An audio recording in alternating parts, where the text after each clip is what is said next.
Imagina un tomo ancestral, una escritura prohibida, arrancada de casi todas las colecciones sagradas que conocemos, no por falsedad, no por error, sino porque su voz resonaba con una verdad demasiado potente, demasiado reveladora.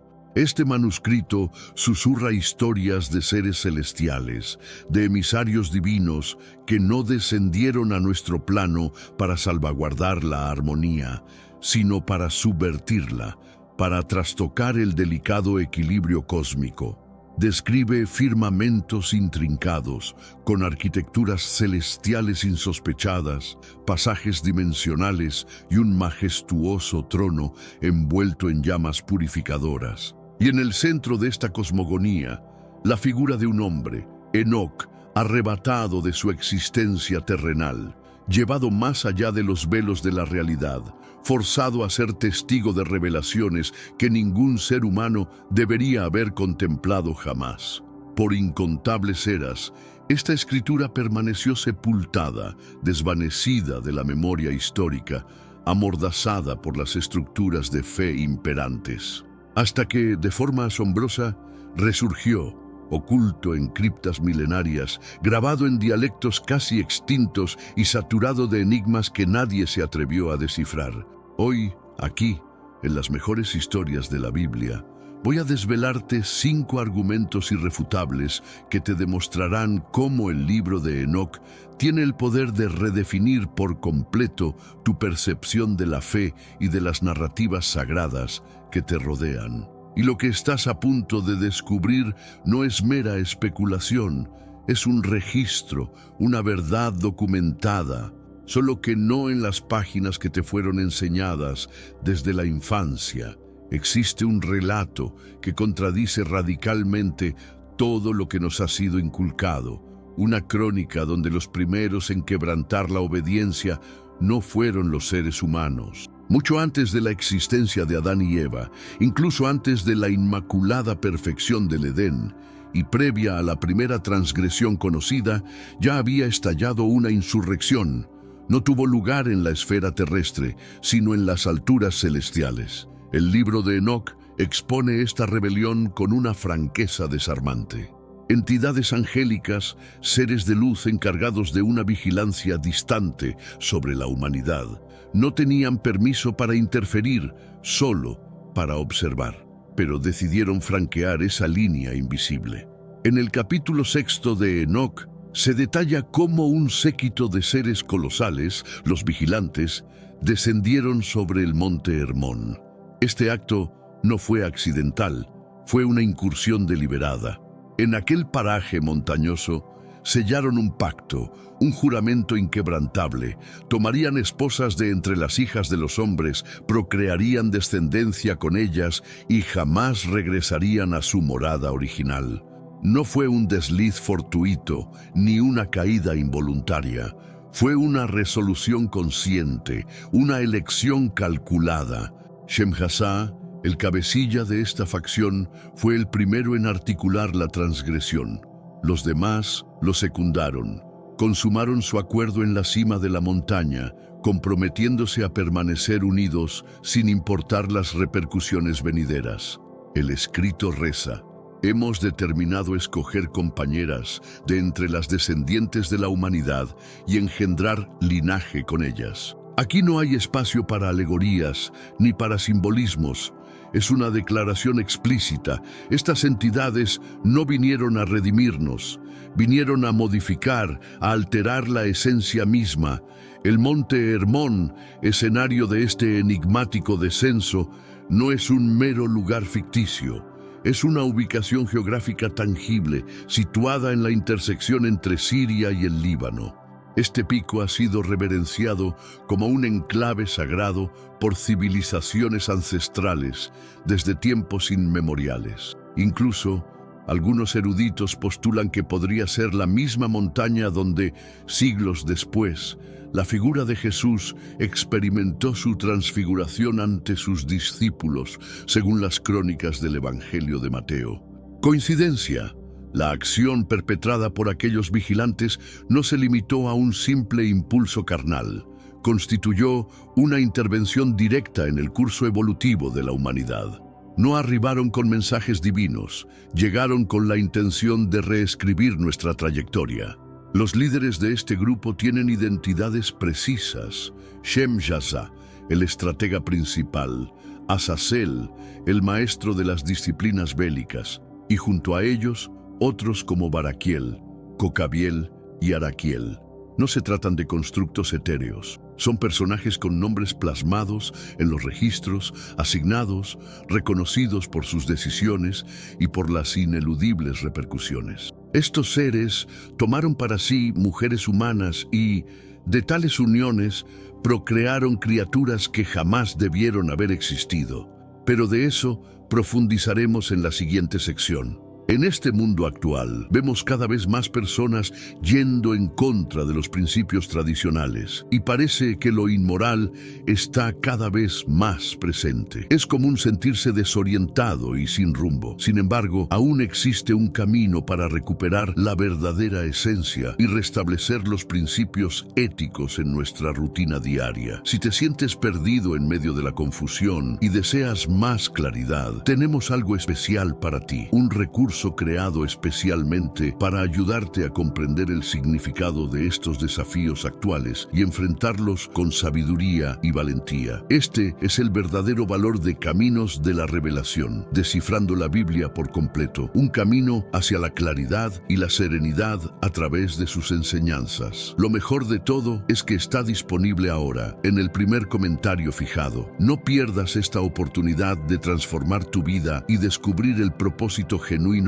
de estos desafíos. Ahora volvamos al tema principal del vídeo. Lo crucial en este punto es comprender que los primeros en desafiar la voluntad divina no fueron los mortales, fueron los celestiales. Y esa sola premisa, amigos, lo redefine absolutamente todo. Pero antes, comparte este video con alguien a quien aprecias. Nuestra misión más grande en la tierra es difundir la palabra del Señor. ¿Sabías que muchas personas carecen de conocimientos por falta de contenido adecuado? Envíalo a ese grupo de WhatsApp o públicalo en Facebook. Estoy seguro de que no te arrepentirás. Y si te gustan videos como este, comenta abajo, quiero más. Así sabré si realmente lo disfrutas y definitivamente traeré contenido nuevo similar. Tras la consumación de esta historia, estos nombres se desvanecen de los relatos canónicos. La Biblia, en el capítulo 6 del Génesis, apenas alude a este suceso, lo reduce a una ambigua sentencia. Los hijos de Dios contemplaron la belleza de las hijas de los hombres.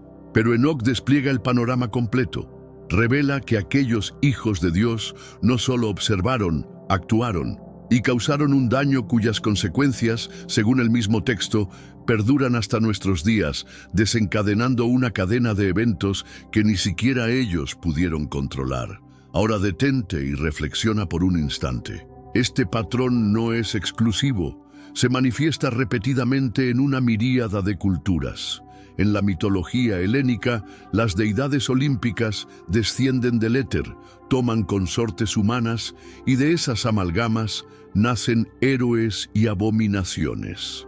En las narrativas sumerias, los Anunnaki conciben a la humanidad fusionando su propia esencia con la de seres telúricos.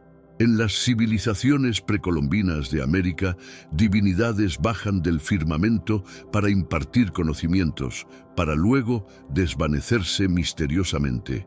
Es la misma leyenda, revestida de diferentes formas en diversas tradiciones, con variados apelativos. Seres celestes que descienden, se entrelazan con los mortales y transforman de raíz el destino de la civilización. Y si no fueran mitos inconexos, sino fragmentos dispersos de una misma memoria colectiva, de un evento singular y trascendental. El libro de Enoc revela que, además de tomar esposas, los vigilantes también impartieron conocimientos vedados, secretos no destinados a nuestra especie. Hablamos de tecnología arcaica, de prácticas místicas, de revelaciones arcanas sobre los misterios celestes y terrenales. Poder, Por ahora, solo una conclusión emerge con claridad. Esta historia no versa sobre la transgresión humana. Se trata de entidades angélicas quebrantando sus directrices y desatando una crisis de proporciones cósmicas que precipitará el primer gran juicio divino. El descenso de los vigilantes es el preludio del ocaso de un mundo que, desde ese momento, jamás recuperaría su estado original. ¿Qué fue lo que realmente germinó de aquel cruce proscrito? ¿Por qué su gravedad fue tal que los propios cielos decretaron su aniquilación? La respuesta aguarda en la próxima sección de este manuscrito olvidado. El fruto de la unión entre los vigilantes y las mujeres humanas no fue una bendición, fue una auténtica catástrofe. De esa fusión prohibida nacieron los Nefilim, híbridos gigantescos, seres que, conforme al libro de Enoc, no solo eran descomunales en su constitución física, sino también inestables emocionalmente, propensos a la violencia e indomables. En el capítulo 7, el texto afirma que estas criaturas medían 3000 codos de altura, una cifra sin duda simbólica, pero que busca transmitir una idea nítida. No eran humanos y nunca debieron haber existido. Estas criaturas no convivían en armonía con el entorno, lo consumían. Devoraban los recursos del planeta a una cadencia insostenible, y cuando la provisión escaseaba, comenzaron a alimentarse entre ellos, para luego volcarse sobre la humanidad. Los hombres ya no podían sustentarlos. Entonces los gigantes se volvieron contra ellos y empezaron a devorar a la humanidad. Esto no es una metáfora, es una advertencia escalofriante. Los Nefilim personifican un desequilibrio en la creación, una estirpe no contemplada por el arquitecto, una mutación gestada por la arrogancia de los vigilantes que ahora amenazaba con corroer todo cuanto tocaba. Y no solo eso, el texto indica que los gigantes no solo se nutrían de carne, sino que también derramaban sangre, fomentaban conflictos y propagaban la brutalidad. Eran el caos encarnado, y como si aquello fuera poco, la putrefacción espiritual se extendía, porque los vigilantes no solo procrearon cuerpos, también infundieron conocimientos prohibidos. Azazel, por ejemplo, adiestró a los hombres en la manufactura de espadas y dagas, en la forja de metales para la creación de armamento. Otros impartieron astrología, prácticas esotéricas, sortilegios y el uso de plantas para alterar la percepción. Aquello que los ancestros denominaban sabiduría, Enoc lo describe como contaminación. Una humanidad que de un instante a otro muta de la recolección de frutos a la forja de aceros, de la edificación de refugios a la erección de fortalezas, de la contemplación de la bóveda celeste a la ambición de manipularla. ¿Te resulta familiar? En innumerables mitologías del orbe existen narrativas sobre seres descomunales. En Grecia, los titanes; en los textos hebreos, los Refaim y los Emim; en América, los gigantes prehumanos de diversas culturas ancestrales; en Escandinavia, los Jotun; y en casi todas estas sagas, los gigantes son erradicados por las divinidades, una purificación, un restablecimiento. Y si todos estos relatos poseyeran un origen común, perdido en la memoria colectiva del subconsciente humano, el libro de Enoc no deja margen para la duda. Los Nefilim representaban una amenaza existencial. Por ello, el cielo decidió interceder. Se proclamó un veredicto, no solo contra los vigilantes, sino también contra su prole.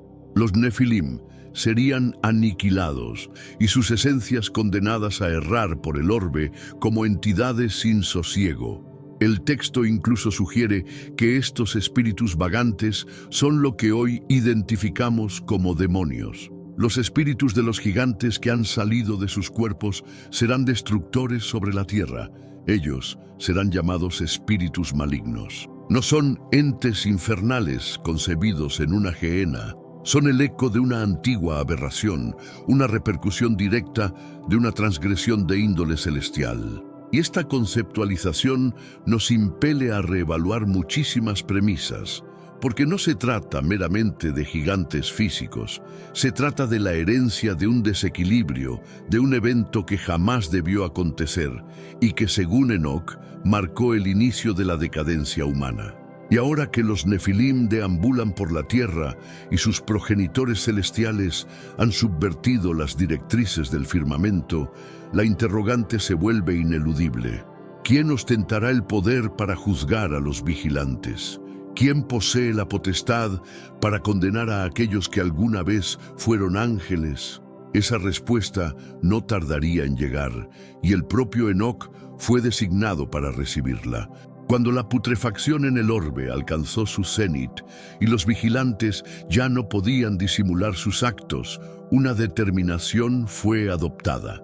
El cielo intervendría, pero no con furia ígnea, ni con estruendos atronadores, ni con un castigo instantáneo. Primero, con un testimonio. Y el testigo escogido fue un mortal. Su nombre era Enoc. No era un vaticinador, no era un soberano, no había nacido con insignias reales, ni con abolengo. Era sencillamente un individuo de vida recta, a quien la divinidad optó por revelar los misterios más profundos que ojo alguno había divisado. La Biblia, en el capítulo 5 del Génesis, consigna algo enigmático. Y Enoc caminó con Dios y desapareció, porque Dios se lo llevó. No se menciona su óbito, no existe sepulcro, no hay despedida, solo una sentencia: Dios se lo llevó. Pero en el libro de Enoc, esta frase se transmuta en una epopeya de proporciones épicas.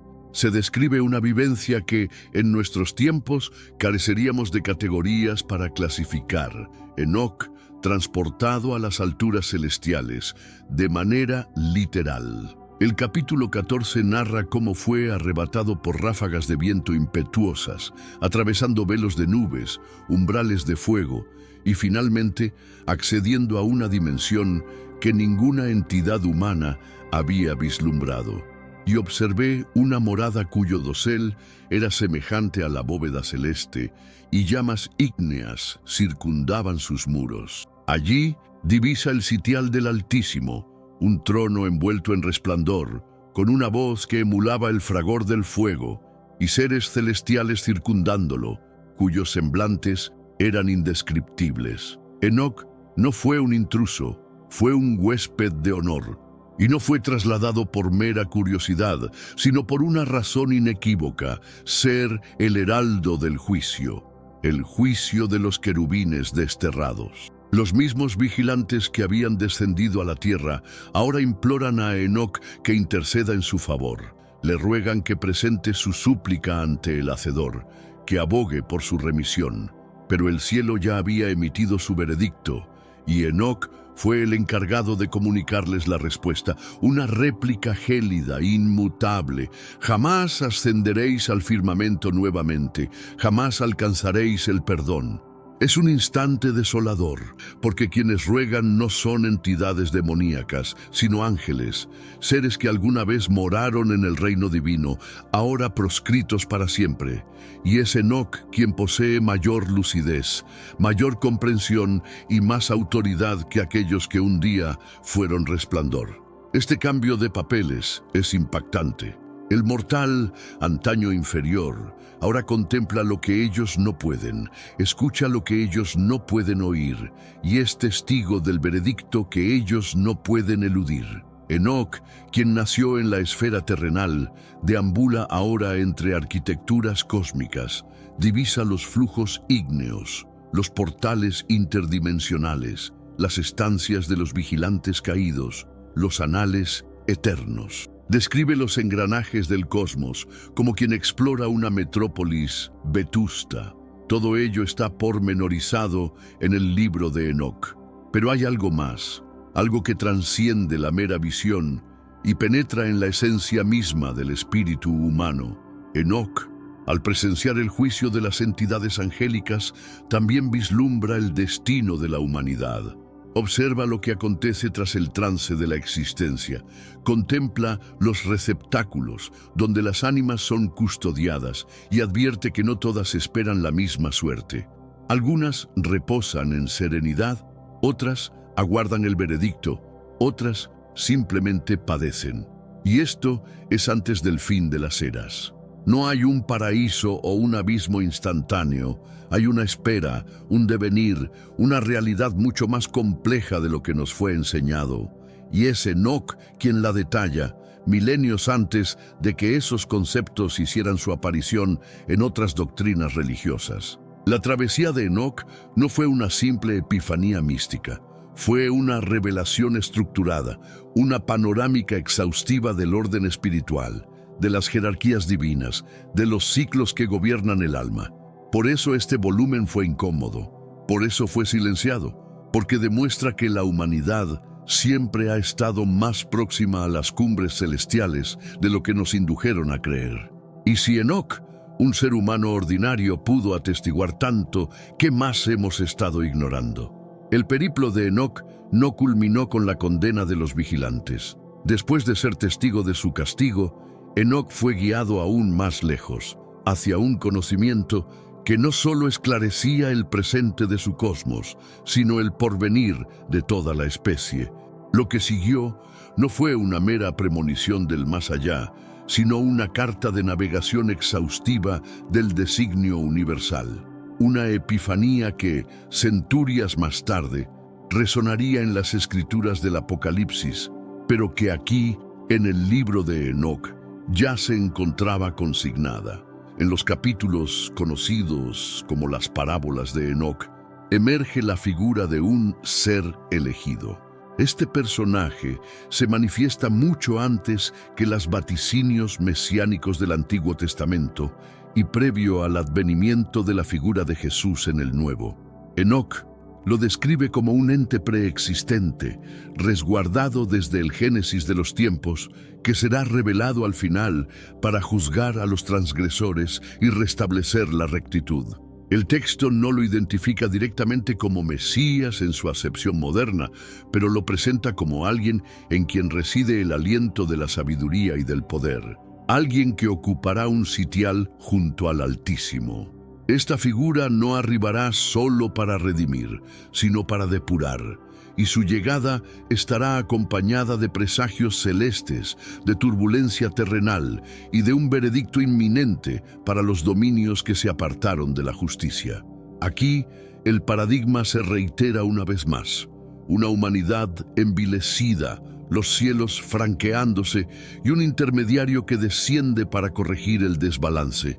Pero en toda esta narración aparece siglos antes de que esas nociones fueran asimiladas por el judaísmo o el cristianismo en su expresión actual. Adicionalmente, Enoc pormenoriza una configuración del desenlace cósmico que evoca sorprendentemente lo que siglos después leeríamos en el Apocalipsis de Juan. Menciona volúmenes que serán desplegados, nombres que serán proclamados, retribuciones para los íntegros y condenación para los inicuos. Sin embargo, existe una divergencia. En Enoc, estos acontecimientos están inextricablemente ligados a las equivocaciones de los vigilantes. Es decir, el juicio postrero no se limita al extravío humano, sino que es una secuela de consecuencias cósmicas iniciada por la inobservancia de los celestiales. La conexión entre los vigilantes y el epílogo de los tiempos no es simbólica, es causal. Lo que ellos suscitaron, el desorden que inyectaron en la creación, es lo que origina el progresivo declive de la humanidad. Y por esa razón, el juicio final tiene como propósito no solo sancionar, sino restaurar el orden primigenio. Enoc también introduce una noción revolucionaria para su época: la existencia de múltiples moradas para las almas tras el tránsito de la vida. No se trata de un paraíso único o de un abismo perpetuo, sino de espacios segmentados donde cada ánima aguarda según su conducta terrenal. Algunas se encuentran en quietud, otras en aflicción y otras sencillamente en expectación. Este sistema, más intrincado que el de la mayoría de las fes estructuradas, sugiere que el espíritu atraviesa procesos, que el veredicto no es inmediato y que el destino sempiterno no es tan binario como nos ha sido inculcado. Otra visión poderosa es la del diluvio universal.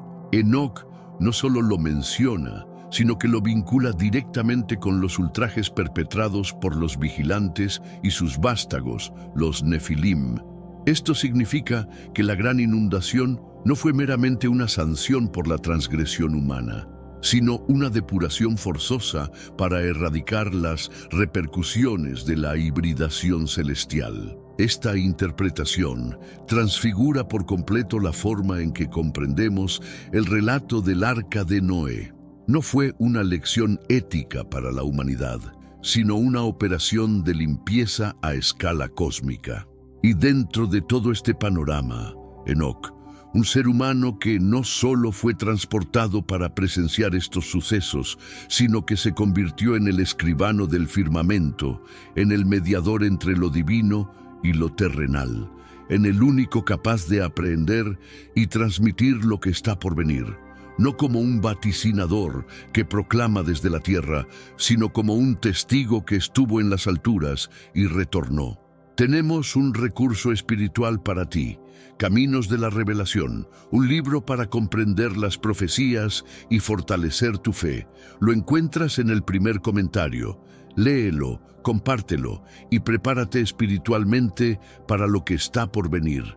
No esperes a que otro desastre te obligue a mirar hacia arriba. Hoy es el día aceptable, hoy es el tiempo de actuar con fe.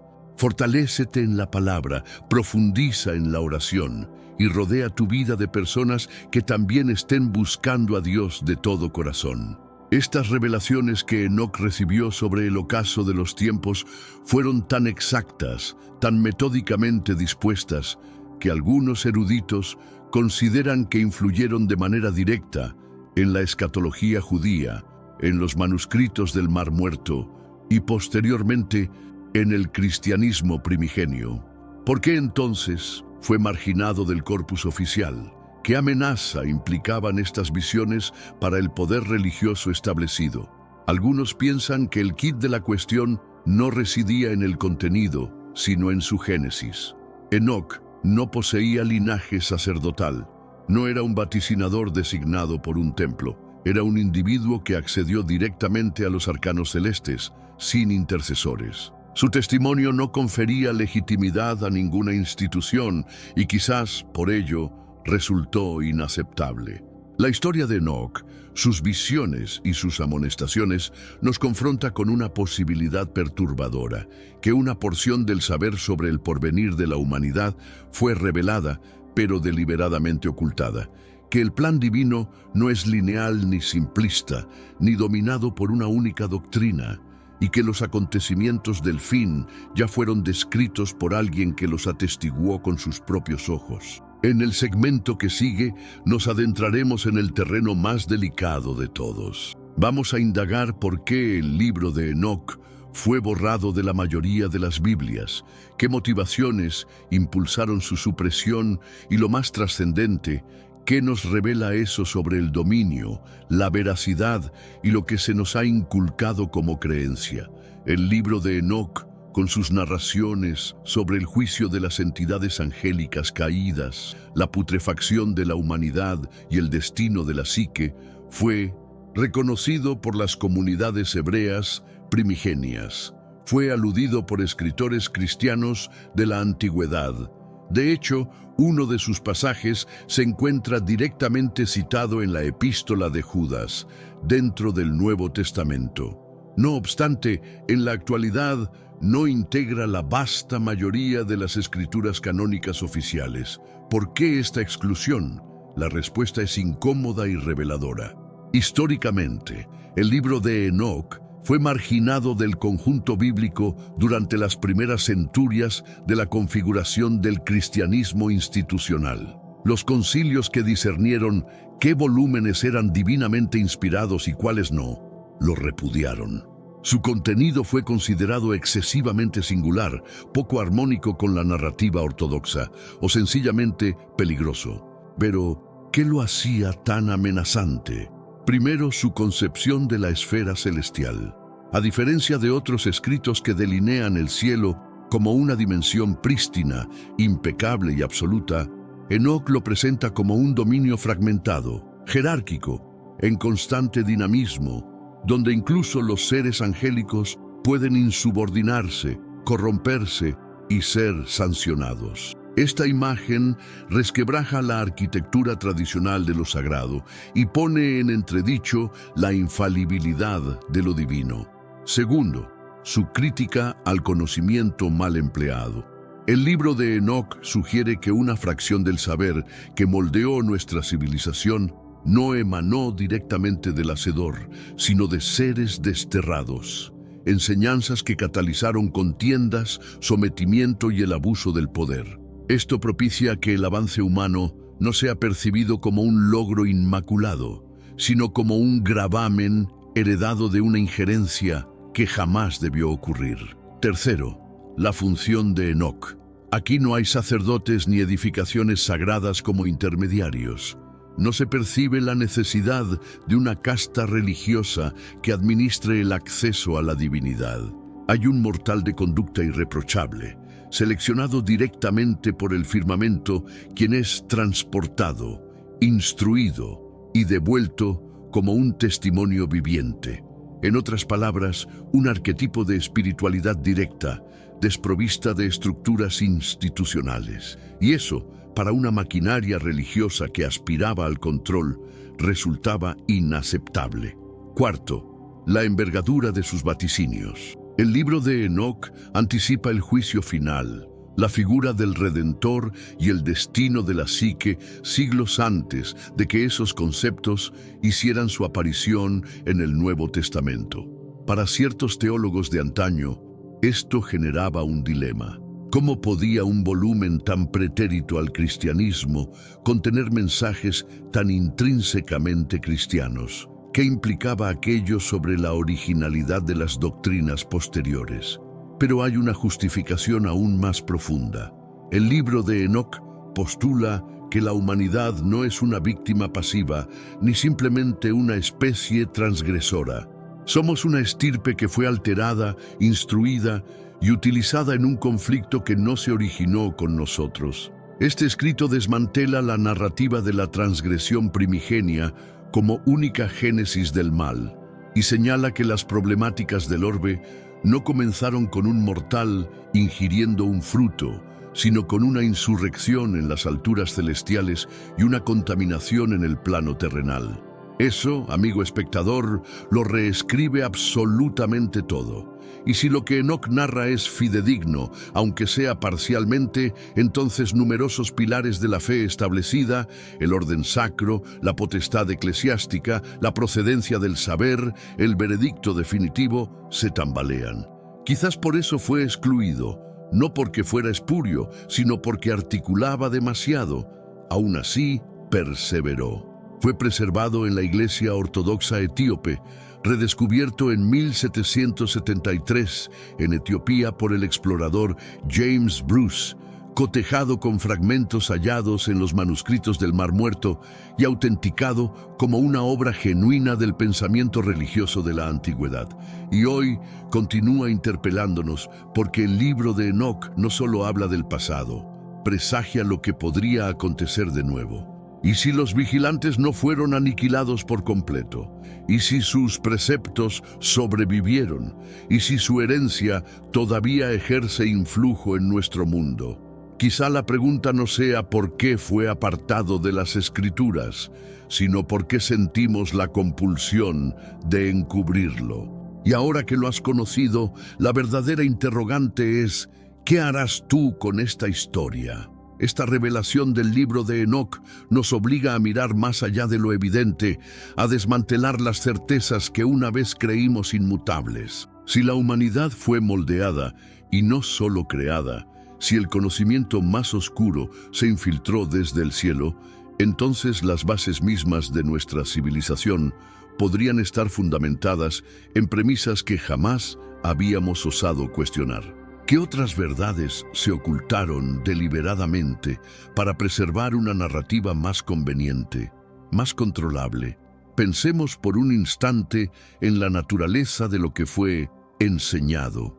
No hablamos solo de metalurgia o de astrología, sino de saberes que, en manos equivocadas, podrían desatar poderes incomprensibles. ¿Sería posible que los vigilantes, en su arrogancia, compartieran claves para manipular la energía, para desentrañar los secretos de la materia, o incluso para influir en la misma psique humana? Imagina los orígenes de ciertas prácticas esotéricas, de la alquimia, de la numerología avanzada. ¿Fueron acaso fragmentos dispersos de ese conocimiento prohibido, transmitidos en secreto a través de linajes ocultos, de sociedades herméticas que guardaban celosamente esos dones celestiales? El libro de Enoc sugiere una fuente extraterrestre, o al menos extradimensional, para gran parte de aquello que hoy consideramos misticismo o incluso ciencia incipiente. Y si esos espíritus errantes de los Nefilim son los que hoy identificamos como entidades oscuras, ¿qué implicaciones tiene esto para nuestra comprensión del mal? Ya no serían meros arquetipos abstractos de la maldad, sino ecos de una catástrofe genética y espiritual, consecuencias tangibles de una desobediencia de proporciones cósmicas. Esto redefine cada exorcismo, cada ritual de purificación, cada batalla espiritual. Podría ser que la lucha entre el bien y el mal, tal como la concebimos, sea en realidad un conflicto residual de aquella antigua rebelión, un eco reverberante de los errores de los vigilantes y sus descendientes. La humanidad, en este marco, no sería el origen del problema, sino el campo de batalla, el recipiente de una herencia que no solicitó. Consideremos además la profunda ansiedad que estos temas pudieron generar en las autoridades religiosas de antaño. Un relato que ponía en tela de juicio la absoluta perfección del reino celestial, que sugería la falibilidad de los ángeles y que exponía una espiritualidad directa sin necesidad de intermediarios eclesiásticos, era dinamita pura. ¿Cómo mantener el control sobre la feligresía si cualquiera podía acceder a la verdad sin pasar por el filtro del templo? La exclusión de Enoc no fue un accidente, sino una decisión estratégica. Fue un acto de consolidación de poder, de control narrativo. Al eliminar este texto, se eliminaba una alternativa de comprensión del mundo, una visión que era demasiado incómoda para el dogma emergente. Se simplificaba la complejidad divina en una dualidad más manejable: Dios bueno, diablo malo, hombre pecador, camino de salvación único. Pero la semilla de la duda ya estaba plantada. Si una parte tan crucial de la historia fue intencionalmente borrada, ¿qué otras piezas faltan en el rompecabezas de nuestra realidad espiritual? ¿Cuántas otras crónicas, cuántas otras visiones fueron silenciadas para mantener la cohesión de una narrativa impuesta? El redescubrimiento de Enoc en la era moderna no es una mera curiosidad académica, es un llamado de atención. En un tiempo donde la información fluye sin precedentes, donde las barreras del conocimiento se disuelven, este libro reaparece para desafiar nuestras estructuras mentales más arraigadas. Es una señal de que la humanidad está finalmente lista para confrontar estas verdades. Podría ser que habitemos una época donde las barreras ancestrales se desvanecen gradualmente, permitiendo que la influencia de conocimientos prohibidos resurja nuevamente, aunque esta vez disfrazada como avances tecnológicos o hallazgos científicos que nos impulsan a traspasar fronteras inexploradas. La sed de dominio, el anhelo de superar nuestras limitaciones humanas, ¿acaso no reflejan las acciones de aquellos antiguos guardianes? Los paralelos entre nuestra era digital y aquellos tiempos remotos resultan sorprendentemente inquietantes. Observamos Cómo la humanidad moderna busca incansablemente romper cada barrera natural, desde la manipulación genética hasta la creación de inteligencias artificiales que prometen rivalizar con la sabiduría divina. Esta obsesión contemporánea por trascender nuestras limitaciones mortales resuena de manera escalofriante con los relatos de seres celestiales que, movidos por ambiciones similares, alteraron para siempre el curso de la historia humana. Visualiza las ramificaciones si los seres humanos consiguen alterar su código genético de manera masiva. Si las máquinas inteligentes alcanzan niveles que bordean lo sagrado, o si nuestras expediciones cósmicas nos vinculan con civilizaciones extraterrestres. ¿No estaríamos, fundamentalmente, replicando ciclos ancestrales, desbloqueando nuevos portales que, al igual que aquellos del Monte Hermón, podrían desencadenar resultados inimaginables? La historia se repite de maneras que apenas comenzamos a comprender. Cada gran salto tecnológico de nuestra civilización parece ecoar los regalos que aquellos seres celestiales otorgaron a la humanidad primitiva. La metalurgia, la astronomía, las artes de la guerra, los cosméticos, incluso las prácticas mágicas. Todos estos conocimientos que transformaron radicalmente las sociedades antiguas encuentran sus equivalentes modernos en nuestros laboratorios, centros de investigación y corporaciones tecnológicas. Enoch nos convoca a meditar sobre el peso de poseer ciertos conocimientos. Si una revelación tan trascendental fue mantenida en secreto para salvaguardarnos, ¿realmente encontramos mayor seguridad en nuestra ignorancia voluntaria?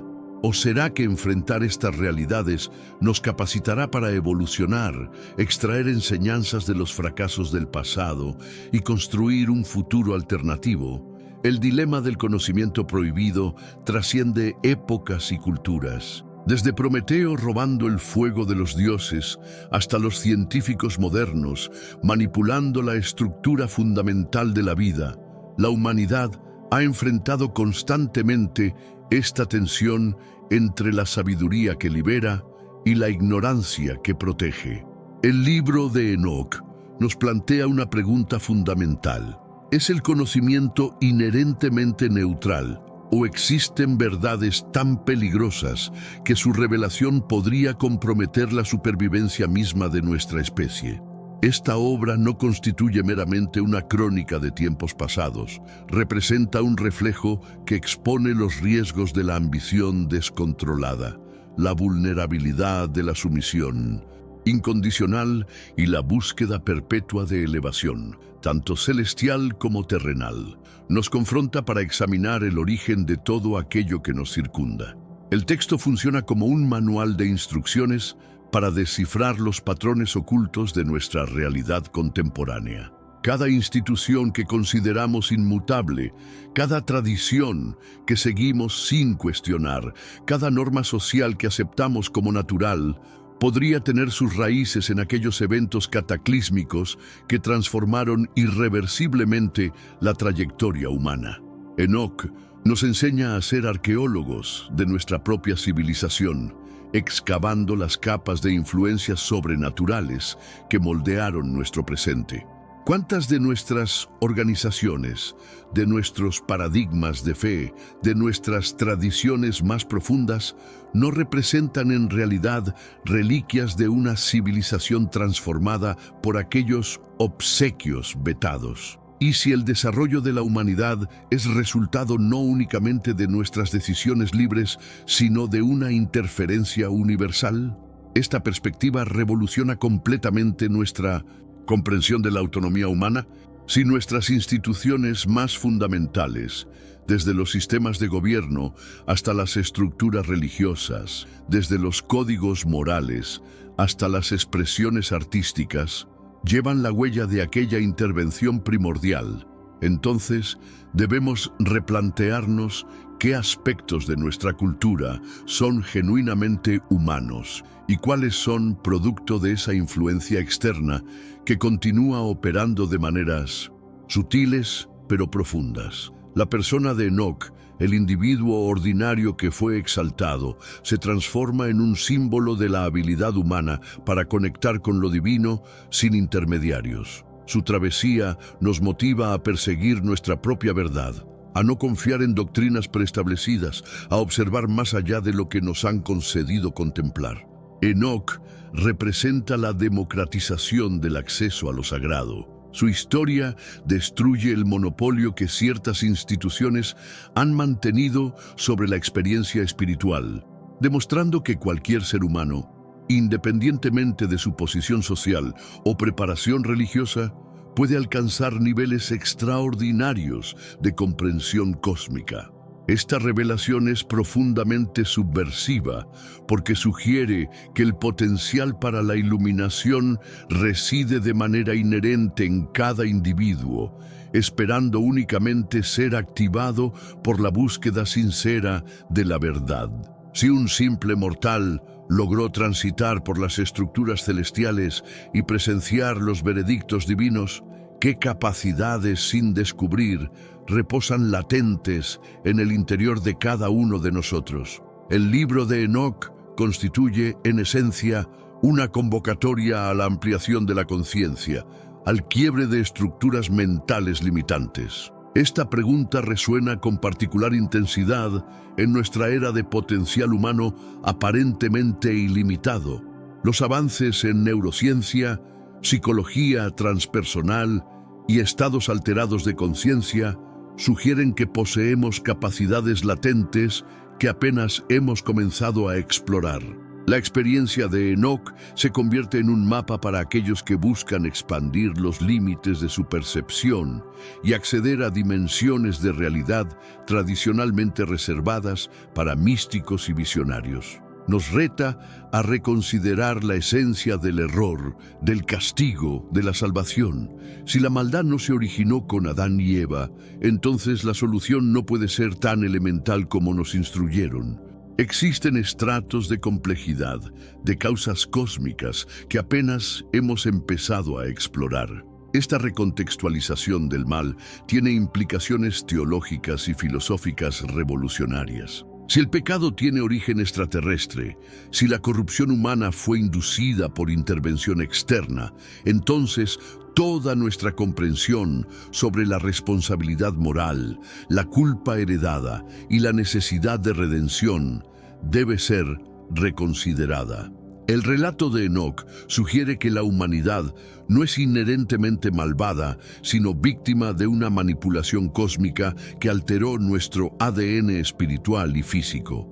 Y la presencia de diversos refugios para las almas, de un proceso posterior a la muerte más elaborado, despliega un panorama de alternativas respecto a nuestra propia eternidad. El destino no es una simple dicotomía entre blanco y negro, constituye un espectro de vivencias y aprendizajes que superan nuestra comprensión secuencial. Esta visión multidimensional de la afterlife desafía las nociones simplistas del cielo y el infierno que han dominado el pensamiento religioso occidental durante siglos. Enoc nos presenta un cosmos estratificado donde las almas experimentan diferentes grados de purificación, aprendizaje y evolución espiritual. Esta perspectiva resuena sorprendentemente con conceptos de la física cuántica sobre realidades paralelas y dimensiones múltiples,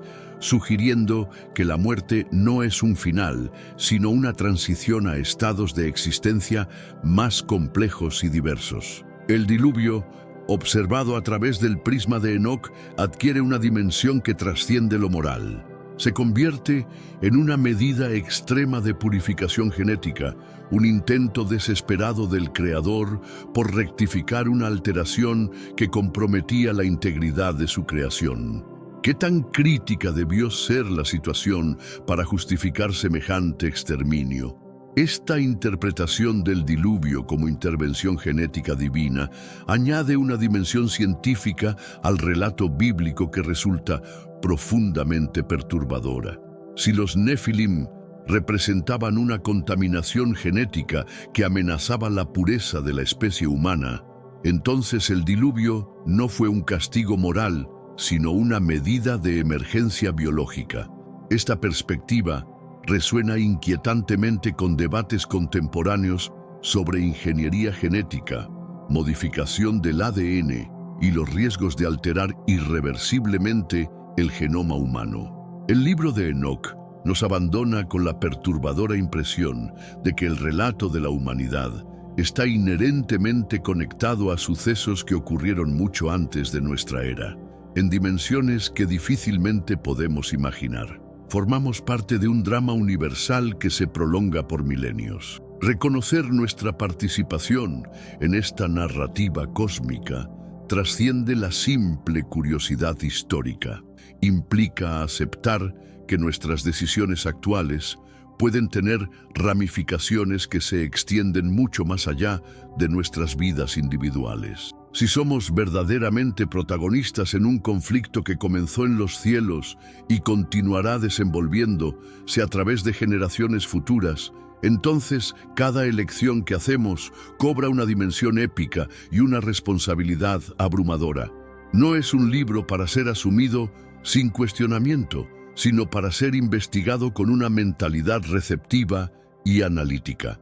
Es una provocación mental, un desafío a la tranquilidad de lo familiar, una chispa destinada a despertar la curiosidad en lo más profundo de nuestro ser.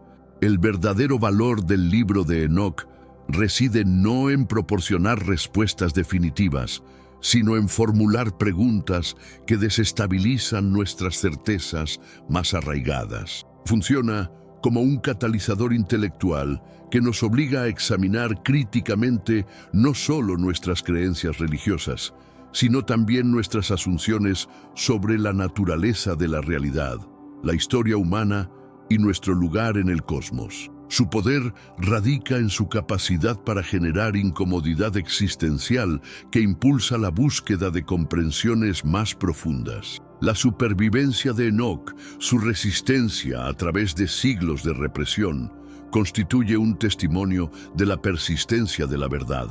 A pesar de los intentos por eliminarla, siempre descubre una manera de renacer, de manifestarse, de reclamar su posición en la historia humana. Esta resiliencia del texto revela algo fundamental sobre la naturaleza de ciertos conocimientos. Poseen una cualidad viral que les permite propagarse y sobrevivir incluso bajo las condiciones más adversas. La persistencia de Enoc a través de tradiciones orales, manuscritos ocultos y redescubrimientos arqueológicos sugiere que existen verdades que la humanidad necesita preservar, independientemente de la resistencia institucional que enfrenten.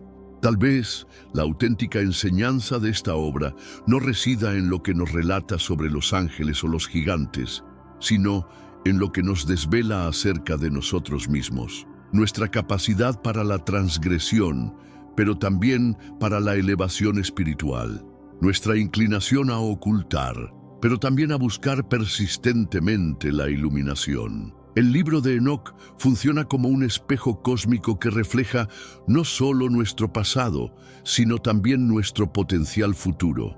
Nos muestra que la dualidad entre caída y ascensión, entre conocimiento prohibido y sabiduría liberadora, entre intervención destructiva y guía benévola, define la experiencia humana fundamental. Esta tensión no es un defecto que debemos superar, sino la dinámica esencial que impulsa nuestra evolución espiritual y consciente. Enoc nos murmura desde la antigüedad que existe más en el cosmos de lo que nuestros sentidos pueden captar, más en la historia de lo que nuestros textos enseñan y más en nosotros de lo que jamás concebimos. Es un recordatorio de que la verdad, por perturbadora que resulte, siempre encuentra su sendero. Este susurro ancestral resuena con particular urgencia en nuestra era de información instantánea y aparente transparencia. Paradójicamente, mientras tenemos acceso a más datos que cualquier generación anterior, las verdades más fundamentales sobre nuestra naturaleza y origen permanecen tan elusivas como siempre. Enoc nos recuerda que la información no es equivalente a sabiduría y que los conocimientos más transformadores a menudo llegan no a través de búsquedas digitales, sino mediante experiencias directas que desafían los límites de nuestra percepción ordinaria. Y al final, la decisión es tuya. ¿Continuarás navegando en las aguas serenas de lo conocido o te atreverás a sumergirte en las profundidades sin explorar que el libro de Enoc te presenta? El viaje apenas comienza.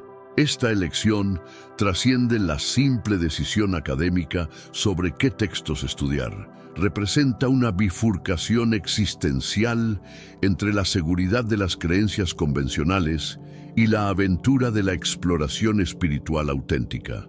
Enoc no ofrece un destino garantizado, sino una invitación a embarcarse en un proceso de descubrimiento que puede transformar fundamentalmente nuestra comprensión de la realidad y nuestro papel dentro de ella. Si estas revelaciones han encendido una llama en tu interior, no te detengas en este punto. Suscríbete a las mejores historias de la Biblia para continuar desenterrando textos, narrativas y verdades que desafían todo lo que nos han enseñado. Dale me gusta a este video si te atreves a cuestionar y comparte este conocimiento con aquellos que, como tú, buscan la verdad más allá de lo evidente. Tu participación activa en esta comunidad de buscadores representa más que simple engagement digital. Constituye un acto de resistencia contra la homogenización del pensamiento y un compromiso con la preservación de conocimientos que las instituciones dominantes prefieren mantener en las sombras. Cada suscripción, cada comentario, cada compartir se convierte en un voto a favor de la diversidad intelectual y la libertad de exploración espiritual. Gracias por haber llegado hasta este punto y, por favor, recuerda, a veces aquello que fue borrado es, paradójicamente, lo que más urgentemente necesitábamos encontrar. Nos vemos en el próximo descubrimiento. Esta despedida no es simplemente una fórmula de cortesía, sino una invitación a mantener viva la llama de la curiosidad que Enoc ha encendido. Cada texto perdido que recuperamos, cada perspectiva suprimida que rescatamos del olvido, cada pregunta incómoda que nos atrevemos a formular, nos acerca un paso más a una comprensión más completa de nuestra verdadera naturaleza y destino como especie consciente en un universo misterioso y maravilloso. Una ruptura tan profunda ocurrió entre Abraham y su padre que el Eterno tuvo que separarlos definitivamente para cumplir su promesa celestial. Esta no fue una coincidencia insignificante, representó una quiebra decisiva repleta de simbolismo trascendental. Pero ¿cuál sería el motivo por el cual el soberano haría esto con el progenitor del patriarca de la fe? Esta separación no ocurrió por casualidad o como una simple prueba de obediencia. Detrás de esta decisión divina existe una verdad que permaneció oculta por milenios, enterrada en las capas más profundas de la narrativa bíblica. Lo que estás a punto de descubrir cambiará completamente tu comprensión sobre los fundamentos de la fe abrahámica y revelará por qué algunos vínculos familiares deben ser cortados para que el propósito divino se manifieste plenamente. En este material descubrirás el motivo preciso de esta separación, desvelado en las entrelíneas de los textos sagrados. Y cuando entiendas quién era Taré verdaderamente, qué representaba y por qué el Eterno no permitió que siguiera con Abraham, toda la narrativa ganará claridad absoluta. Los estudiosos de las Escrituras por siglos debatieron sobre los detalles aparentemente insignificantes en las genealogías bíblicas, pero pocos lograron captar la importancia monumental de lo que estaba sucediendo tras bambalinas de esta historia. El nombre Taré no es solo un registro histórico, es una clave que destraba misterios ancestrales sobre adoración, lealtad y los conflictos espirituales que definen nuestro camino de fe. La historia se inicia en este punto, con una división que alteró todo eternamente.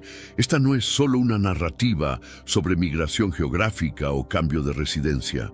Es el relato de una guerra espiritual que determinó el destino de naciones enteras. Cada paso que Abraham dio, lejos de su tierra natal, representó una victoria sobre fuerzas ancestrales que intentaban impedir el cumplimiento de la promesa divina. ¿Ya reflexionaste sobre por qué el Omnipotente instruiría a Abraham a dejar incluso la residencia paterna? No solo el territorio, no solamente los familiares, sino específicamente el hogar de su progenitor. Es precisamente aquí donde se inicia una narrativa olvidada. La orden divina fue extremadamente específica e intencional.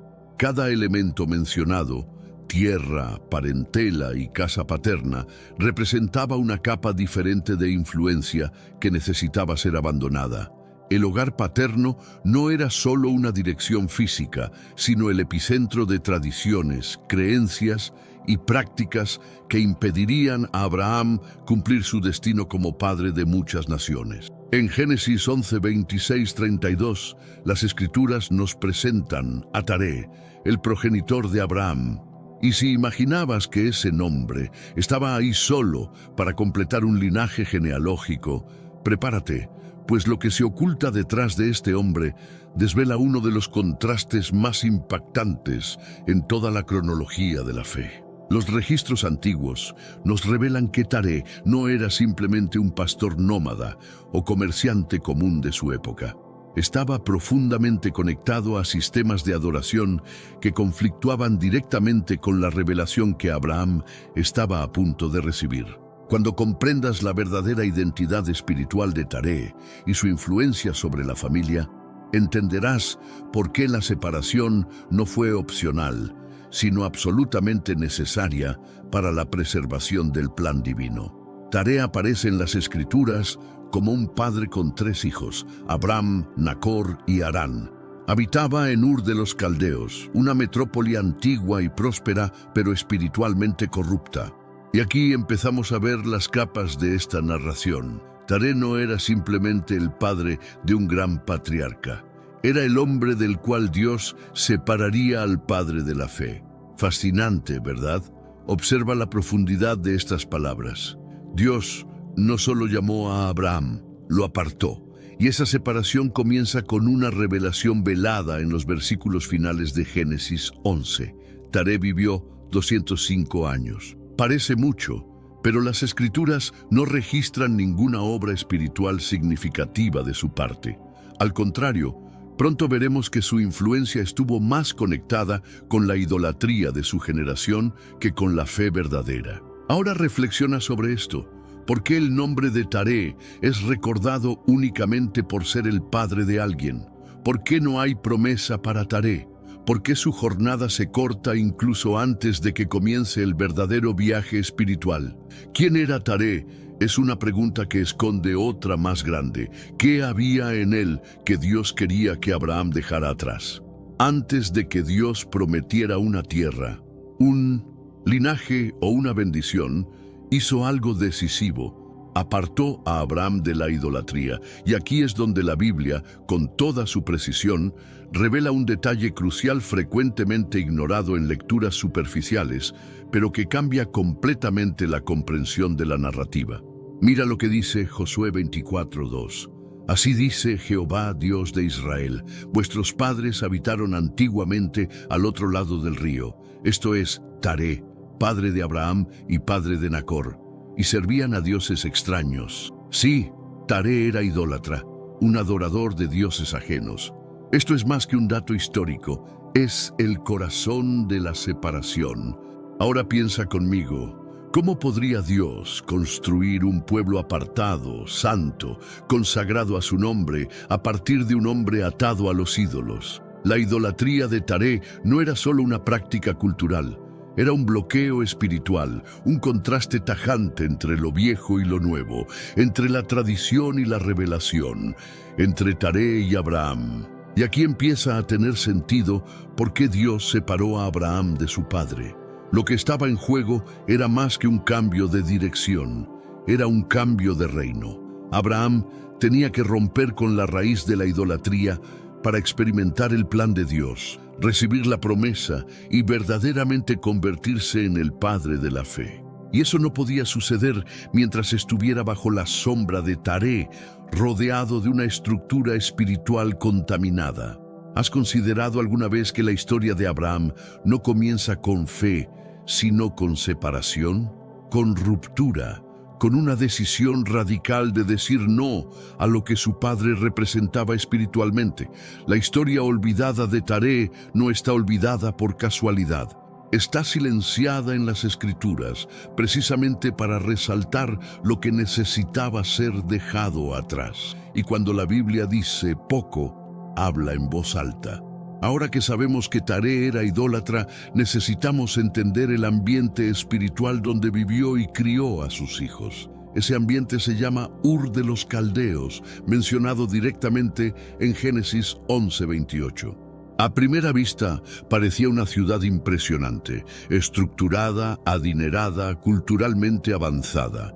Pero espiritualmente era un campo minado, un centro de adoración pagana marcado por la veneración de cuerpos celestiales, especialmente el dios Lunasin. Sí, la familia de Abraham vivía en un sistema que no solo toleraba la idolatría, la institucionalizaba. Ahora imagina el peso de eso. Un lugar donde la idolatría era la religión oficial y donde el padre de Abraham servía a esos dioses. Se vuelve más fácil entender por qué Dios separa a Abraham de este escenario. ¿No es así? Esto no era solo un cambio de dirección, era una cirugía espiritual.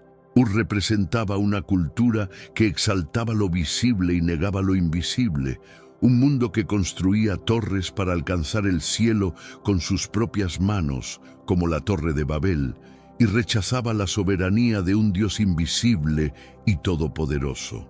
Es en este contexto que Dios inicia su plan de redención. Toma a un hombre de dentro de una cultura completamente corrompida y le dice, «Sal de ahí». Y ese hombre era el hijo de Taré. Pero antes, comparte este video con alguien a quien aprecias. Nuestra misión más grande en la tierra es difundir la palabra del Señor. ¿Sabías que muchas personas carecen de conocimientos por falta de contenido adecuado? Envíalo a ese grupo de WhatsApp o públicalo en Facebook. Estoy seguro de que no te arrepentirás. Y si te gustan videos como este, comenta abajo «Quiero más». Así sabré si realmente lo disfrutas y definitivamente traeré contenido nuevo similar. ¿Ves cómo esto intensifica aún más la decisión divina de separar a Abraham de su padre? No se trataba solo de distancia física, se trataba de cortar raíces. Dios no iba a plantar el pacto con Abraham en suelo infértil. Necesitaba sacarlo de su tierra, de su cultura, de la idolatría bíblica que su padre abrazaba, para que lo nuevo pudiera nacer en terreno limpio. Aquí yace una de las partes más intrigantes de la historia de Taré en la Biblia, y quizás una de las más pasadas por alto por lectores desatentos. En Génesis 11:31 leemos algo sorprendente. «Y tomó Taré a Abram su hijo, y salieron con ellos de Ur de los Caldeos para ir a la tierra de Canaán, y vinieron hasta Harán, y se quedaron allí». Espera, ¿el plan era Canaán? Sí. ¿Y quién inició el viaje? Taré, el padre de Abraham. Y aquí es donde comienza un giro teológico que necesitas entender. La separación entre Abraham y Taré no comenzó con la obediencia de Abraham, comenzó con la obediencia interrumpida de Taré. ¿Has considerado alguna vez que Taré comenzó el sendero hacia la promesa, pero no lo completó? Salió de Ur de los Caldeos, pero se detuvo en Harán. Y esa parada no fue solo geográfica, fue espiritual. Harán era una ciudad comercial, pero también profundamente involucrada con el mismo tipo de idolatría bíblica que cultivaba Ur. En otras palabras, Taré salió de Egipto, pero Egipto no salió de él. Fascinante, ¿verdad? El hombre que engendró al patriarca de la fe es el mismo que no terminó el viaje que comenzó. Y esto nos ayuda a entender por qué Dios separó a Abraham de su padre. Taré llevaba consigo los ídolos, el pasado y el peso de una cultura que Dios quería cortar de raíz. E incluso, mientras comenzaba el viaje hacia la promesa de Dios, se estableció en un lugar que aún mantenía los mismos lazos espirituales del lugar de donde había venido. Es como si Taré hubiera dado el primer paso, pero su corazón permaneciera atado a lo que había dejado atrás. Y Dios, que ve todo, sabía que no se puede construir una nación santa sobre cimientos quebrados. Por eso, lo que parecía un simple desvío de ruta era en realidad el escenario donde Dios marcó el punto de inflexión. Cuando Taré se detuvo, Dios preparó a Abraham para seguir adelante.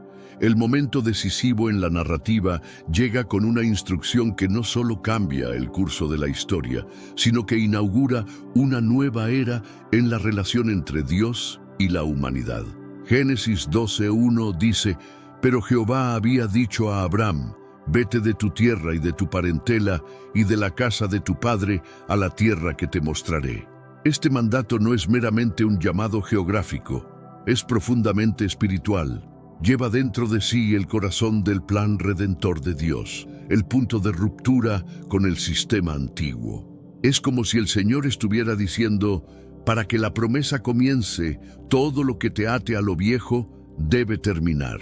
Y por eso la frase «la casa de tu padre» aparece con tanto énfasis, porque ahí, en ese ambiente familiar, había algo que necesitaba ser dejado atrás: Taré. Esto no se trataba de un conflicto personal entre padre e hijo. Era algo mucho mayor. Dios mismo decretando una separación espiritual entre Abraham y lo que Taré representaba. Como vimos en Josué 24:2, el padre de Abraham servía a otros dioses y su influencia aún pesaba en el camino de su hijo. La idolatría no era un hábito privado, era una cultura de herencia. Y Dios sabía que la fe no se desarrolla en suelo contaminado. La casa de Taré era más que un hogar, era un símbolo de todo lo que Dios quería purificar en el nuevo linaje que emergiría a través de Abraham. Por eso, el mandato divino es triple: deja tu tierra, tu parentela y la casa de tu padre. Es como una poda profunda hecha por Dios, removiendo todo lo que pudiera interferir con el pacto con Abraham. Él no solo necesitaba ser separado, necesitaba ser santificado. Y esa santificación comenzó con un abandono total de la estructura antigua. ¿Ves cómo el texto revela esto con precisión? Es como si Dios estuviera estableciendo los pilares de la fe de Abraham a través de la negación completa de su origen natural. En lugar de heredar, tendría que creer. En lugar de seguir los pasos de su padre, tendría que caminar con Dios, incluso sin saber a dónde iba, porque el lugar de la promesa no era geográfico, era espiritual. Y para llegar ahí, lo viejo tenía que morir. Este mandato era innegociable. Era el Creador mismo limpiando el terreno para comenzar la historia de su pueblo. Y todo comienza con ese imperativo divino: vete. En otras palabras, sepárate. Y ahí yace la respuesta que el título de nuestro video demanda explorar. ¿Por qué Dios separó a Abraham de su padre? Porque la promesa no podía coexistir con la idolatría. La obediencia no podía crecer bajo la sombra de la tradición. Y el plan eterno de Dios requería desde el principio una fe dispuesta a dejarlo todo atrás, incluso al Padre. A esta altura de la narrativa, es imposible ignorar el contraste tajante que la Biblia traza entre Taré y Abraham. Por un lado, tenemos a un hombre que sí salió de Ur de los Caldeos, pero se detuvo en Harán, aún rodeado de las prácticas espirituales del pasado. Por el otro, un hijo que escuchó la voz de Dios, fue llamado y tuvo fe suficiente para romper con todo lo que conocía. Estamos viendo dos senderos opuestos: estancamiento y obediencia. Este contraste no es accidental, es teológico. Las Escrituras presentan a Taré como la herencia humana y a Abraham como el comienzo de la herencia divina. Uno representa lo que debe ser dejado atrás, el otro lo que debe comenzar. El primero vive bajo el peso de una cultura idólatra. El segundo es llamado a ser el padre de una nación santa. Es como si la Biblia estuviera diciendo: ¿quieres entender qué es la fe? Mira a Abraham, pero comprende lo que tuvo que dejar atrás. Y lo que dejó atrás no era poca cosa.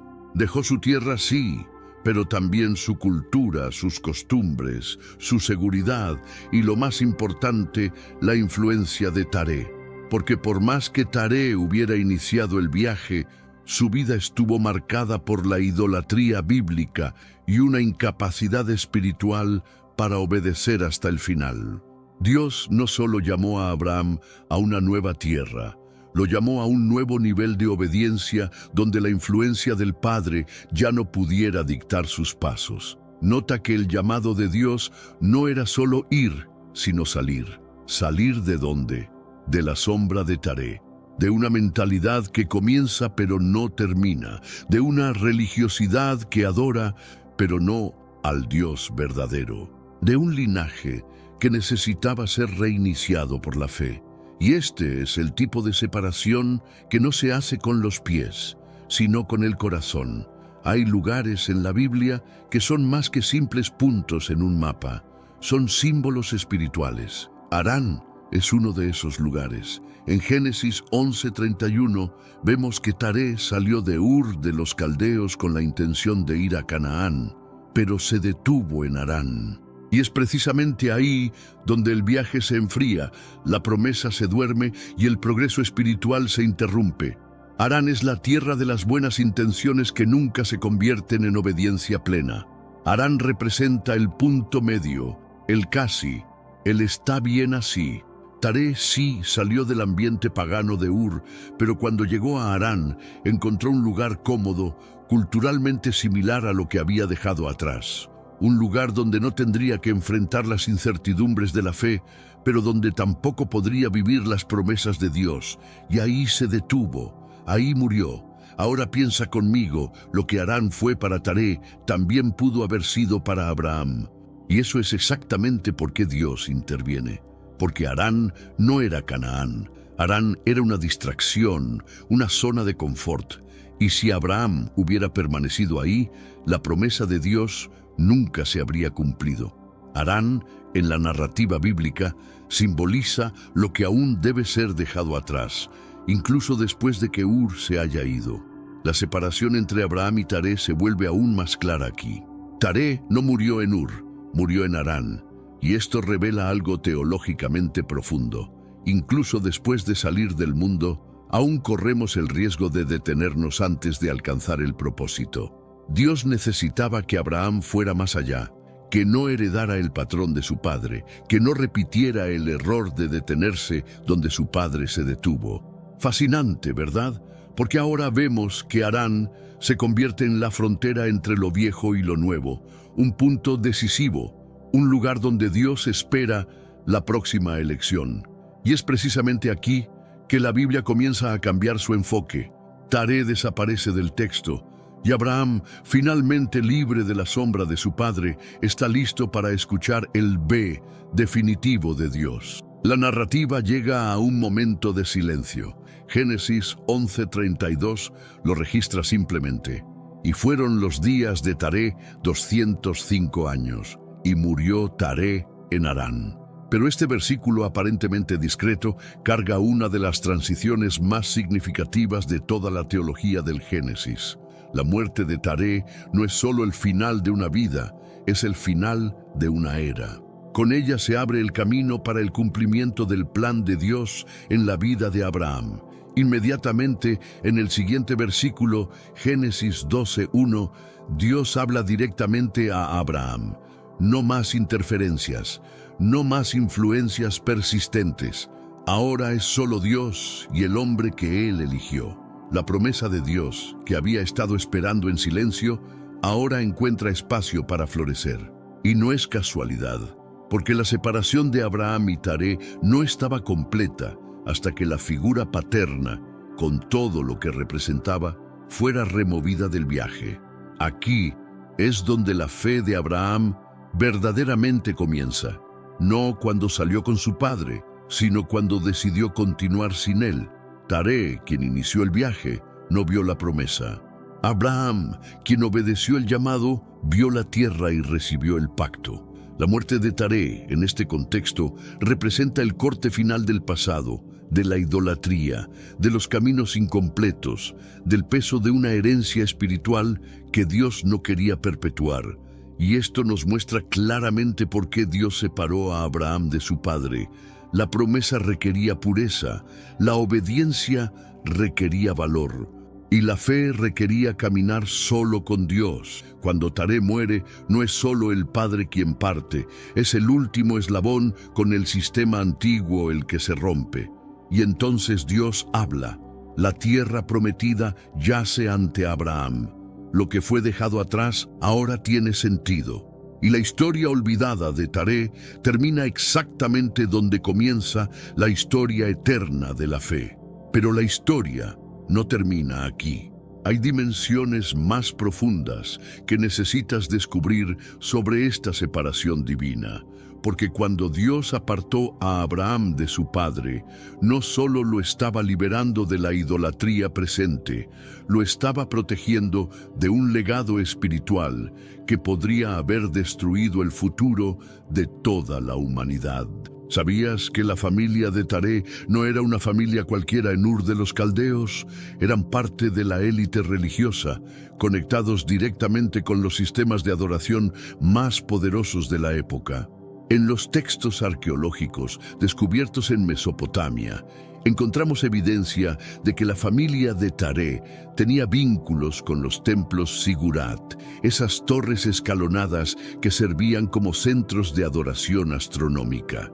Y esto explica por qué el llamado de Dios a Abraham fue tan radical y urgente. Y imagina por un momento, Abraham no solo estaba siendo llamado a dejar una casa, estaba siendo llamado a romper con una dinastía espiritual que se remontaba a generaciones de sacerdotes paganos. Aquí es donde las Escrituras revelan algo fascinante que la mayoría de los lectores pasan por alto. En Génesis 11, la genealogía de Sem hasta Abraham no es solo una lista de nombres, es un mapa espiritual que muestra cómo la idolatría se fue infiltrando gradualmente en el linaje elegido. Mira esto, desde Noé hasta Abraham, cada generación vivió menos años que la anterior. Noé vivió 950 años, Sem 600, Arfaxad 438, y así sucesivamente hasta llegar a Taré con 205 años y Abraham con 175. ¿Casualidad? En absoluto.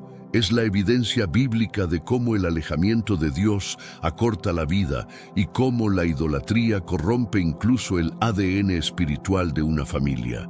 Taré representa el punto más bajo de esta degradación espiritual antes del renacimiento que vendría a través de Abraham. Por eso Dios tuvo que intervenir de manera tan drástica. ¿Sabías que el nombre Taré tiene un significado profético que revela exactamente por qué Dios tuvo que separar a Abraham de él? En hebreo, Taré significa demora o el que tarda. Y esto no es una coincidencia lingüística, es una revelación divina.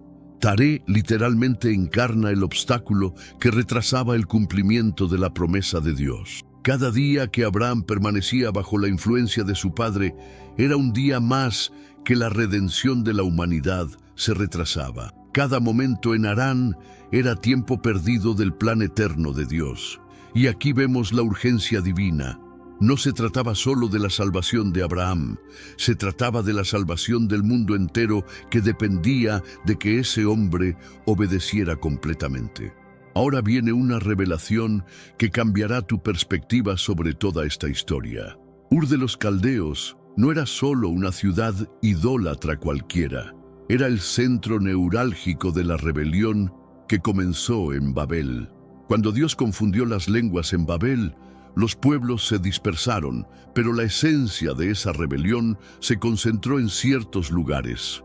Ur de los Caldeos se convirtió en el laboratorio donde se perfeccionó la adoración astronómica que desafiaba directamente la autoridad de Dios. Los caldeos no solo adoraban a los astros, creían que podían manipular el destino humano a través de la astrología y la magia. Era la continuación sofisticada de la arrogancia de Babel. Hagámonos un nombre se había convertido en controlemos nuestro destino. Y Taré no era solo un participante pasivo en este sistema, era un facilitador activo. Las tradiciones rabínicas nos cuentan que Taré era fabricante de ídolos, pero las evidencias arqueológicas sugieren algo aún más profundo.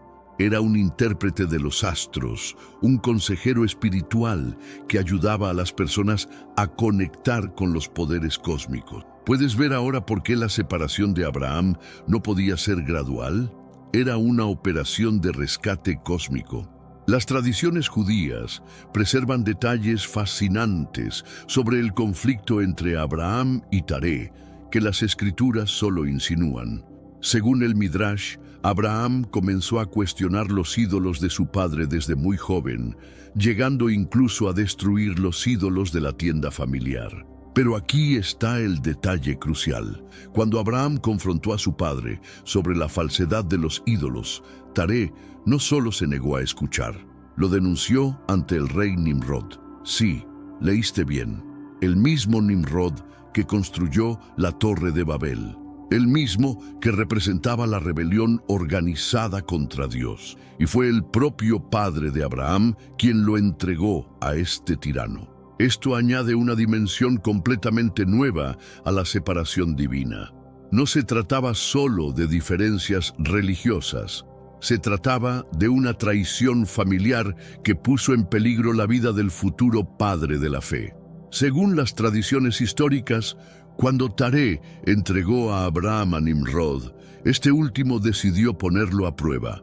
Le dio dos opciones: adorar a los ídolos o ser arrojado a un horno ardiente. Abraham eligió el fuego. Y aquí está el milagro que prefigura toda su vida de fe. Dios lo libró de las llamas. El mismo Dios que más tarde le pediría que sacrificara a Isaac, ya había demostrado su fidelidad salvando a Abraham del fuego de la persecución.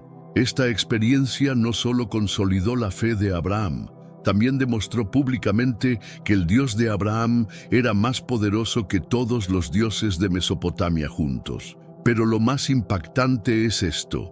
Mientras Abraham era liberado milagrosamente del fuego, su hermano Harán, que había vacilado entre apoyar a Abraham o mantenerse neutral, también fue arrojado al fuego y murió. ¿Recuerdas que Génesis 11:28 dice que Harán murió en presencia de Taré, su padre? Ahora entiendes el contexto completo. Harán murió porque no tuvo el valor de tomar una posición clara, mientras que Abraham vivió porque confió completamente en Dios. Esta tragedia familiar reveló algo profundo sobre la naturaleza de la fe. No existe la neutralidad cuando se trata de obedecer a Dios. O estás completamente con Él, o estás contra Él. Taré vio morir a un hijo por la vacilación y vio al otro ser librado por la fe absoluta. Y aún así, no cambió su corazón.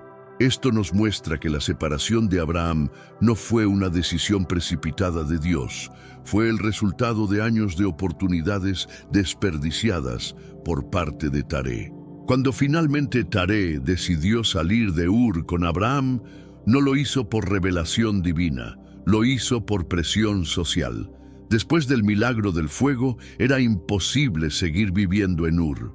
Pero su corazón nunca abandonó realmente el sistema que había servido toda su vida. El viaje de Ur a Harán no fue solo geográfico, fue profético. Representaba el camino que toda la humanidad tendría que recorrer, salir de la rebelión, Ur, para llegar a la promesa, Canaán, pero con la tentación constante de detenerse en el punto medio, Harán.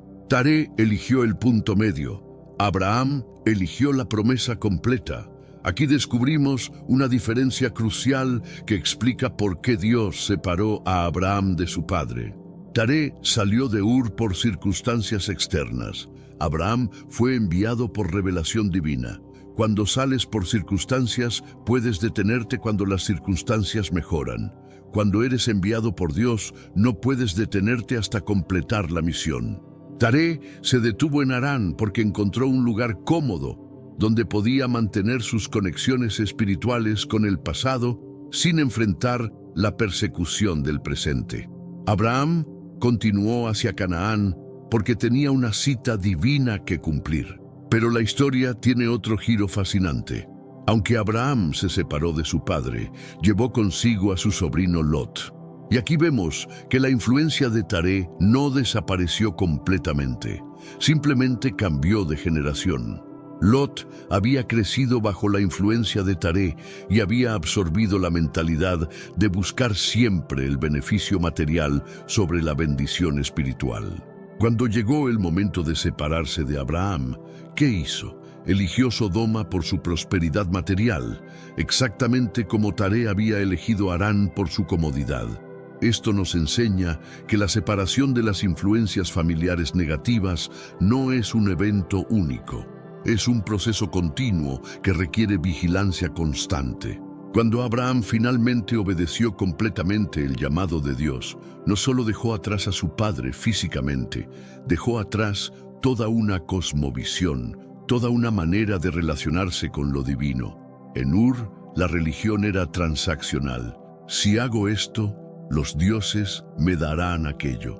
En Canaán, Abraham tuvo que aprender a caminar por fe. Aunque no vea el resultado, confío en las promesas de Dios. Pero profundicemos más en esta transformación radical.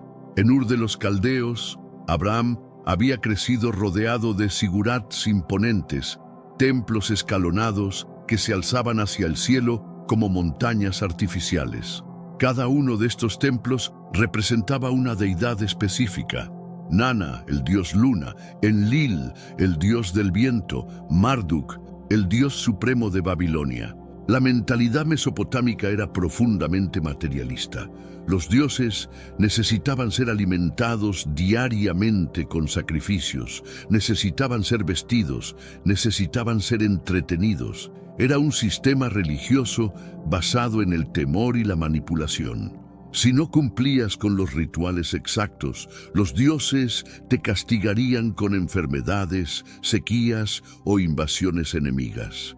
Taré no solo era un adorador de ídolos. Según las tradiciones judías, era un fabricante de ídolos. Imagine la ironía. El padre de la fe ganándose la vida creando objetos de adoración falsa. Cada día, Taré moldeaba dioses de arcilla, los horneaba en el fuego, los pintaba con colores brillantes y los vendía a personas que buscaban desesperadamente algo en qué creer. Pero ¿qué significa realmente ser un fabricante de ídolos? No es solo crear estatuas, es crear sistemas de pensamiento que ponen algo creado en el lugar del creador. Taré no solo fabricaba ídolos físicos, fabricaba mentalidades idólatras, enseñaba a las personas que podían controlar lo divino a través de rituales, que podían comprar el favor de los dioses con sacrificios costosos. Esta transformación no fue instantánea. Incluso después de llegar a Canaán, Abraham tuvo momentos de debilidad, donde volvió a los patrones de pensamiento de su padre. Cuando mintió sobre Sara en Egipto, estaba usando la astucia humana en lugar de confiar en la protección divina.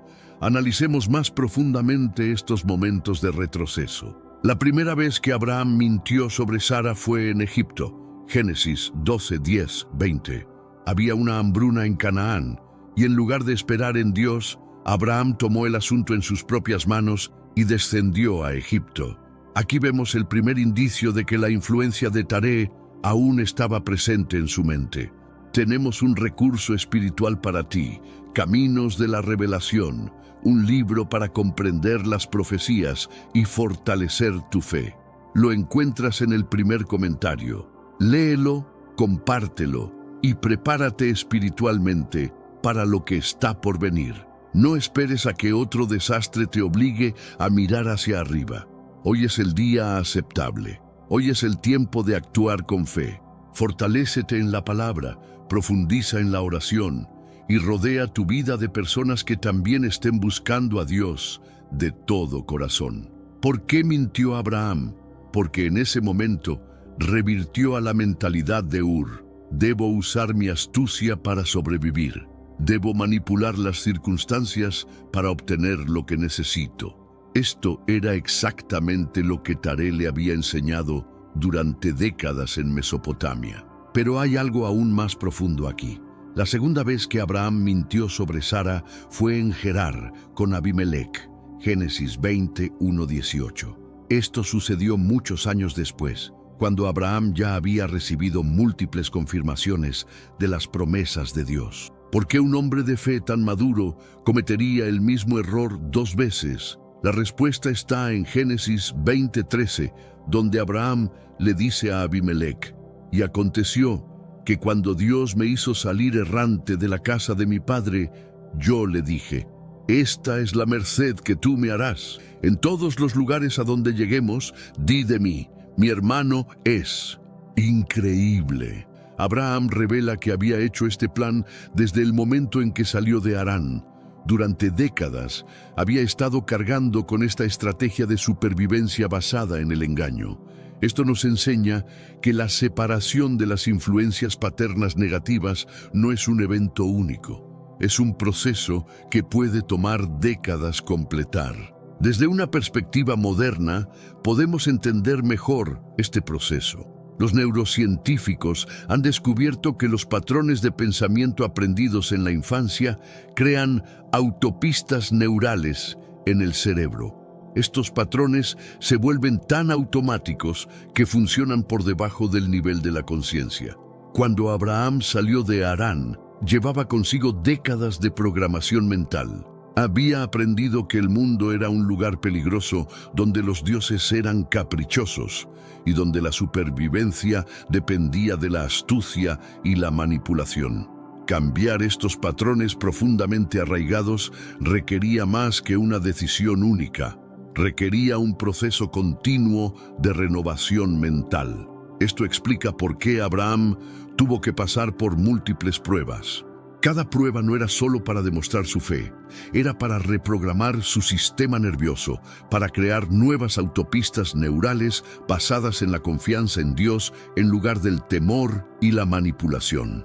Examinemos más cuidadosamente el llamado original de Dios a Abraham en Génesis 12:1. Vete de tu tierra y de tu parentela y de la casa de tu padre a la tierra que te mostraré. Este llamado tiene 3 dimensiones progresivas: vete de tu tierra, separación geográfica y de tu parentela, separación sociocultural y de la casa de tu padre, separación psicológica y espiritual. La mayoría de las personas se quedan en la primera dimensión, cambian de lugar, pero llevan consigo la misma mentalidad. Algunos avanzan a la segunda dimensión y cambian su círculo social. Pero muy pocos llegan a la tercera dimensión, la separación completa de los patrones de pensamiento heredados. Abraham tuvo que aprender esto por etapas. Primera etapa: salió de Ur, separación geográfica parcial. Segunda etapa: salió de Harán después de la muerte de Taré, separación geográfica completa. Tercera etapa: desarrolló una nueva cosmovisión a través de múltiples encuentros con Dios, separación psicológica y espiritual. Pero la prueba suprema de que Abraham había completado su separación de la influencia de Taré vino con la orden de sacrificar a Isaac, porque aquí Dios le estaba pidiendo que hiciera exactamente lo opuesto a lo que Taré había hecho. Profundicemos en esta comparación devastadora. Según las tradiciones judías, cuando Abraham era niño, los astrólogos de Nimrod habían predicho que nacería un niño que desafiaría el sistema idólatra. Nimrod ordenó la muerte de todos los niños varones nacidos en ese tiempo. Taré, para salvar su propia vida y posición, estuvo dispuesto a entregar a Abraham. La historia se repite, pero con un propósito divino completamente diferente. Ahora era Abraham quien tenía que estar dispuesto a sacrificar a su hijo. Pero había diferencias cruciales. Taré sacrificaba por temor al hombre. Abraham sacrificaba por reverencia a Dios. Taré sacrificaba para preservar su posición. Abraham sacrificaba para obedecer una promesa. Taré sacrificaba por un sistema creado. Abraham sacrificaba por el Creador. Taré sacrificaba sin esperanza. Abraham sacrificaba con fe en la resurrección. Taré había estado dispuesto a sacrificar a Abraham por preservar su posición en el sistema idólatra. Ahora Dios le pedía a Abraham que estuviera dispuesto a sacrificar a Isaac por obedecer al Dios verdadero. Hebreos 11, 17, 19 nos da la perspectiva de Abraham. Por la fe, Abraham, cuando fue probado, ofreció a Isaac. Y el que había recibido las promesas ofrecía su unigénito, habiendo pensado que Dios es poderoso para levantar aún de entre los muertos, de donde, en sentido figurado, también le volvió a recibir. ¡Qué contraste! Taré había estado dispuesto a sacrificar a su hijo por miedo y egoísmo. Abraham estaba dispuesto a sacrificar a su hijo por fe y obediencia, pero con la plena expectativa de que Dios lo resucitaría. Hay una geometría espiritual hermosa en esta historia. Taré había detenido su viaje en Harán, que significa encrucijada en hebreo. Se había quedado en el punto medio, en la intersección entre dos mundos. Abraham completó el viaje hasta el monte Moria, que significa Dios proveerá. La diferencia era crucial. Taré sacrificaba por el sistema, Abraham sacrificaba por el Creador. Taré sacrificaba por temor, Abraham sacrificaba por fe. El monte Moria no fue elegido al azar. Según la tradición judía, Moria era el mismo lugar donde Abel había ofrecido su sacrificio aceptable a Dios. Era el lugar donde más tarde se construiría el templo de Salomón. Era el lugar donde, según muchos eruditos, Jesús sería crucificado siglos más tarde.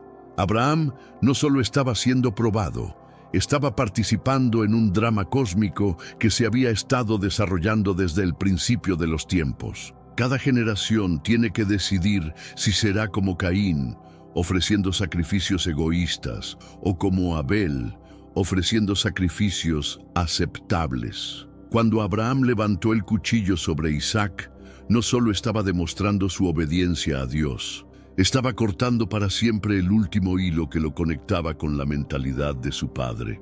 Imagínese ese momento. Abraham, con más de 100 años, temblando no por la edad, sino por la magnitud de lo que estaba a punto de hacer. Isaac, probablemente un joven fuerte que podría haber resistido, pero que se sometió voluntariamente porque confiaba en la fe de su padre. El cuchillo representaba más que un instrumento de sacrificio. En las culturas antiguas, el cuchillo era símbolo de autoridad, de poder para dar vida o muerte.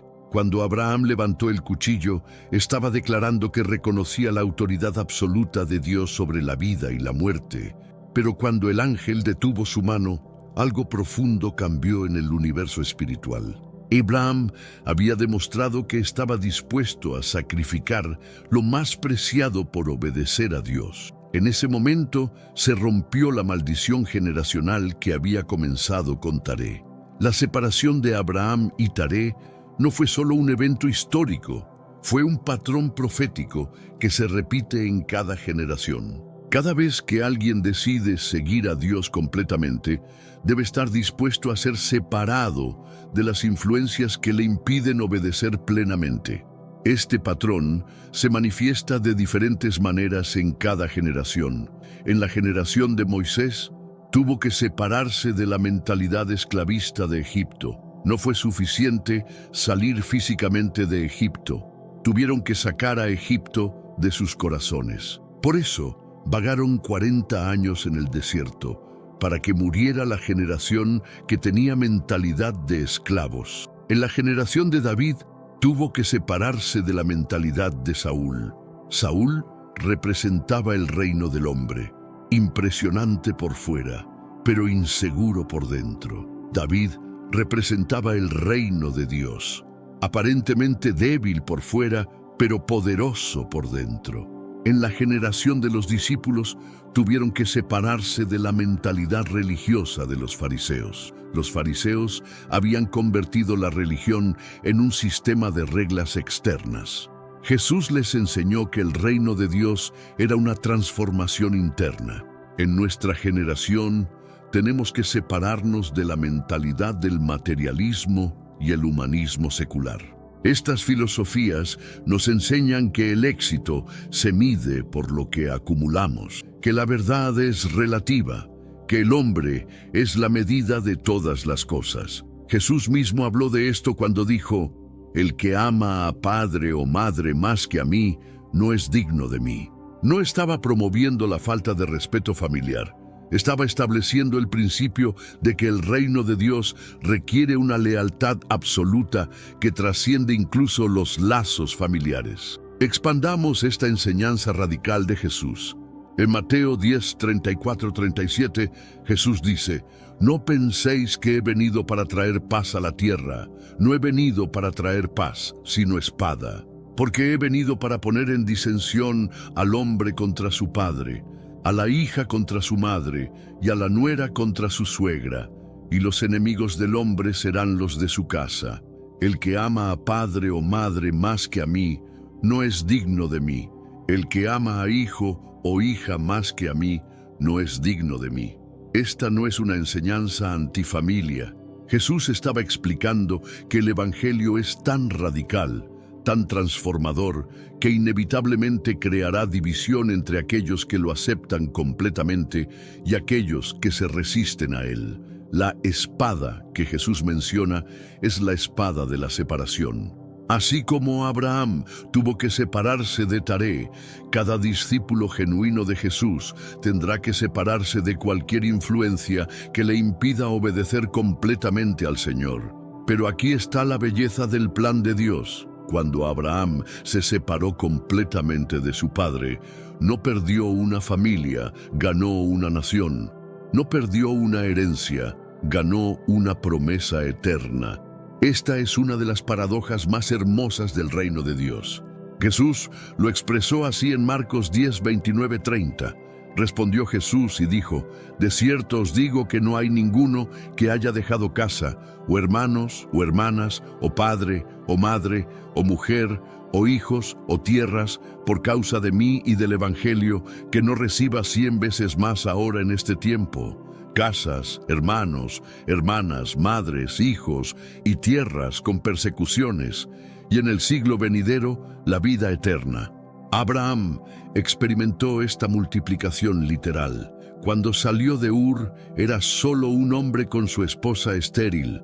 Cuando murió, era el patriarca de una nación que se convertiría en tan numerosa como las estrellas del cielo y como la arena del mar. Pero la multiplicación no fue solo numérica, fue cualitativa. Abraham no solo ganó descendientes físicos, ganó descendientes espirituales. Pablo lo explica en Gálatas 3:7. «Sabed, por tanto, que los que son de fe, estos son hijos de Abraham». Hoy, miles de millones de personas en todo el mundo, judíos, cristianos y musulmanes, consideran a Abraham como su padre espiritual. Un hombre que se separó de su padre terrenal se convirtió en el padre espiritual de una multitud innumerable. Taré murió siendo recordado solo como el padre de Abraham. Abraham murió siendo recordado como el padre de la fe y el amigo de Dios. Consideremos la tragedia de Taré. Tenía el mismo llamado que Abraham. Génesis 11:31 dice: «Y tomó Taré a Abraham su hijo, y a Lot, hijo de Harán, hijo de su hijo, y a Sarai su nuera, mujer de Abraham su hijo, y salió con ellos de Ur de los Caldeos para ir a la tierra de Canaán, y vinieron hasta Harán, y se quedaron allí». Taré comenzó el viaje hacia la promesa, pero se detuvo en el punto medio. Harán se convirtió en su lugar de compromiso, el lugar donde lo bueno se convirtió en enemigo de lo perfecto. Vivió el resto de su vida en el casi. Casi llegó a la tierra prometida, casi vio cumplidas las promesas, casi se convirtió en el padre de la fe. ¿Por qué se detuvo Taré? Las Escrituras no nos dan una respuesta explícita, pero podemos inferir. Harán era un lugar próspero, un centro comercial importante. Taré probablemente encontró oportunidades de negocio allí. Era cómodo, era familiar, era suficientemente bueno. La comodidad se convirtió en su maldición. Taré cambió la promesa de Dios por la comodidad de Harán, cambió el todo de Dios por el suficiente del hombre. La separación que parecía una pérdida se convirtió en la ganancia más grande de la historia humana. Y todo porque un hombre estuvo dispuesto a decir sí a Dios, incluso cuando eso significaba decir no a la influencia de su padre. Pero aquí está la aplicación práctica para nosotros. La historia de Abraham y Taré no es solo historia antigua, es una parábola moderna sobre las decisiones que enfrentamos cada día. Cada día, cada uno de nosotros enfrenta la decisión de Harán.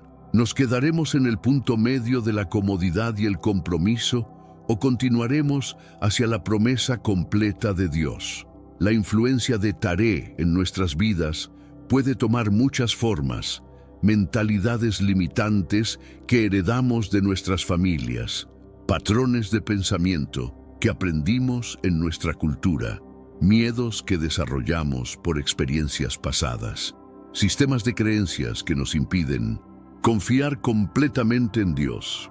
La pregunta no es si tenemos influencias de Taré en nuestras vidas. La pregunta es, ¿estamos dispuestos a identificarlas y separarnos de ellas? Si este contenido profundo tocó tu corazón, no te vayas sin suscribirte y activar la campanita. Estas revelaciones bíblicas que cambian vidas son posibles gracias a personas como tú que valoran la enseñanza profunda de la palabra.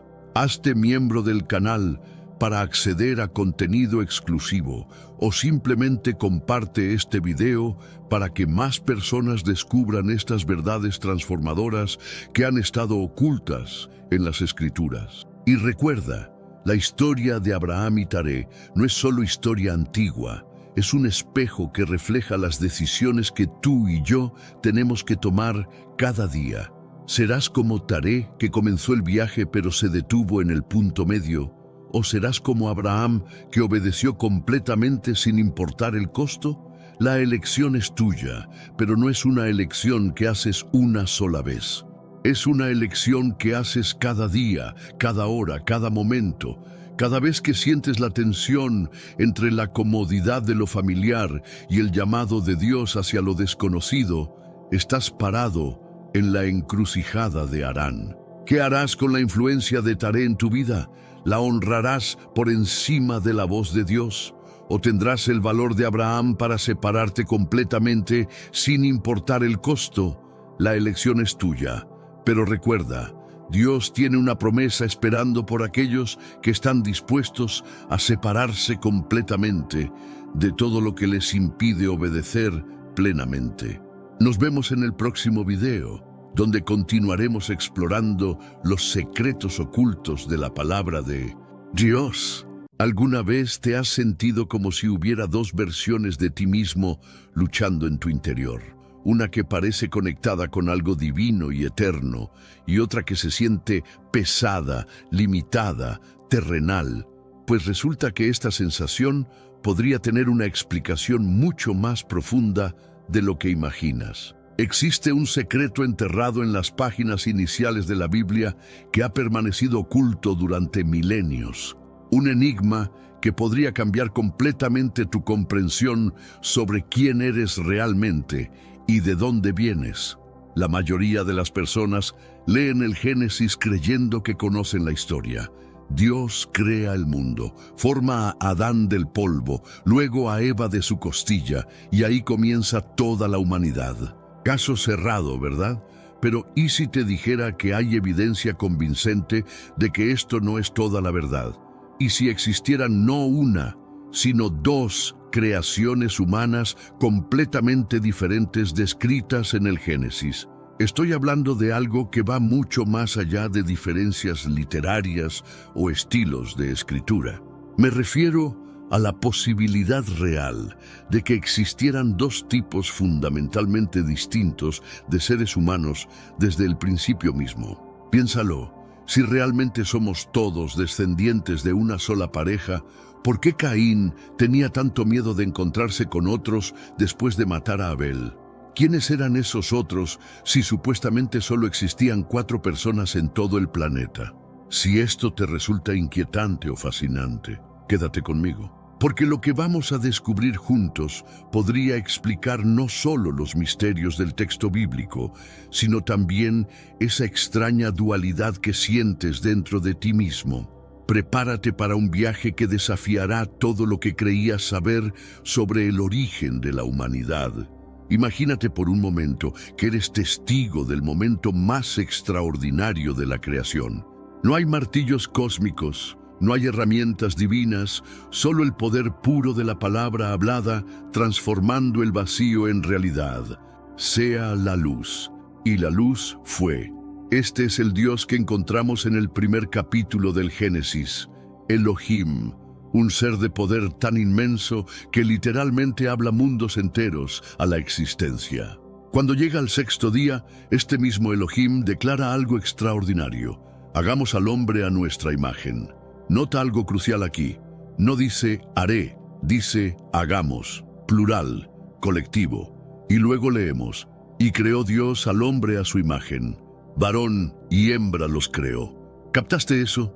No dice lo creó, sino los creó. Estamos hablando de una creación masiva, colectiva, simultánea. Sin nombres individuales, sin ubicaciones específicas, sin limitaciones geográficas. Pero antes, comparte este video con alguien a quien aprecias. Nuestra misión más grande en la tierra es difundir la palabra del Señor. ¿Sabías que muchas personas carecen de conocimientos por falta de contenido adecuado? Envíalo a ese grupo de WhatsApp o públicalo en Facebook. Estoy seguro de que no te arrepentirás. Y si te gustan videos como este, comenta abajo, quiero más. Así sabré si realmente lo disfrutas. Y definitivamente traeré contenido nuevo similar. La palabra hebrea usada aquí es bará, crear de la nada absoluta. Es un término reservado exclusivamente para actos divinos que no requieren materia prima. Esta humanidad no fue esculpida, moldeada o construida, fue hablada a la existencia, y aquí viene lo verdaderamente sorprendente. Estos seres fueron inmediatamente comisionados para llenar la tierra y sojuzgarla.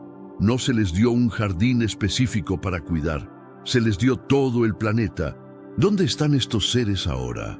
¿Qué pasó con esta primera humanidad? La respuesta tradicional es que esto es simplemente un resumen poético de lo que se describe en detalle en el capítulo siguiente, pero cada vez más eruditos están cuestionando esta interpretación simplista. ¿Y si Génesis 1 no es un resumen sino un registro histórico de algo completamente diferente?